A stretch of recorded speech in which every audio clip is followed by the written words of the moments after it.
सायंकाळी 5 वाजता उपमुख्यमंत्री पदाची शपथ घेणार आहेत। सुनेत्रा पवार, जय पवार आणि नरेश अरोरा मुंबईत दाखल झाले। आज दुपारी 2 वाजता विधान भवनात आमदारांची बैठक पार पडणार आहे। या बैठकीत सुनेत्रा पवारांची विधिमंडळ गटनेतेपदी निवड होईल।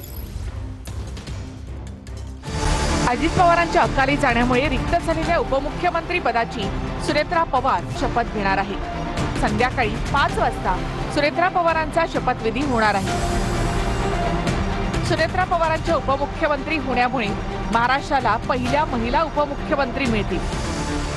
सुनेत्रा पवारांना उपमुख्यमंत्री करण्यासाठी गुरुवारी पटेल, तटकरे यांनी सुनेत्रा पवारांची भेट घेतली होती। या भेटीनंतर शुक्रवारी पटेल, तटकरे आणि भुजबळ यांनी मुख्यमंत्री फडणवीसांची भेट घेतली। या भेटीमध्ये सुनेत्रा पवारांना उपमुख्यमंत्री पदाची शपथ देण्याबाबत चर्चा झाली।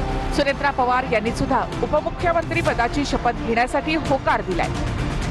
शनिवारी दुपारी 2 वाजता राष्ट्रवादीच्या आमदारांची बैठक होईल। यामध्ये विधिमंडळ गटनेतेपदी सुनेत्रा पवार यांची निवड होईल।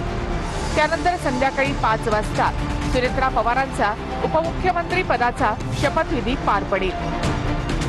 2 वाजता विधिमंडळ राष्ट्रवादी काँग्रेस पक्षाचा नेता त्या ठिकाणी निवडला जाईल। आमच्या आमदारांच्या जनतेच्या मनामध्ये आहे ते आम्ही त्या विषयावरती एकत्रितपणाने चर्चाही केलेली आहे। पक्षाचे विधानसभा, विधान परिषद सदस्य आणि त्याचबरोबर ते खासदार त्या ठिकाणी उपस्थित राहतील। पक्षाचे प्रमुख नेते मंडळींना सुद्धा त्या ठिकाणी बोलवलं जाणार आहे।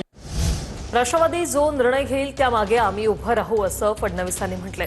जो निर्णय घ्यायचा आहे तो राष्ट्रवादी पक्ष घेईल असंही फडणवीस म्हणाले। पवार कुटुंबीय आणि राष्ट्रवादी काँग्रेसच्या निर्णयाला समर्थन देऊ असं फडणवीसांनी म्हटलंय।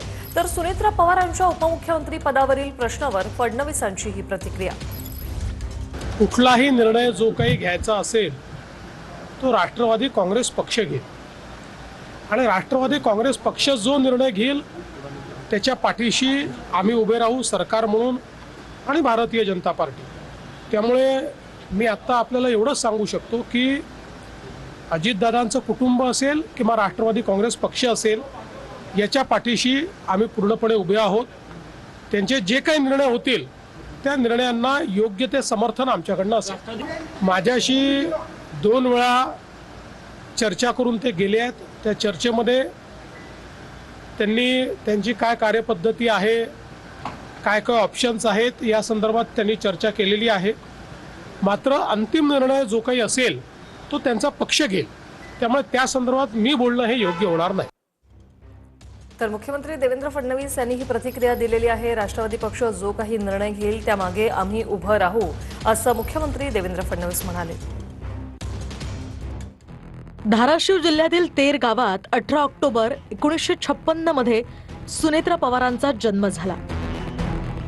ज्येष्ठ बंधू डॉक्टर पद्मसिंह पाटील अनेक वर्ष मंत्रिमंडळात होते। डॉक्टर पद्मसिंह पाटील आणि शरद पवारांच्या संबंधांमुळे अजित पवारांसोबत सुनेत्रा पवारांचा विवाह जुळवला। 30 डिसेंबर 1985 रोजी अजित पवारांसोबत सुनेत्रा पवारांचा विवाह झाला।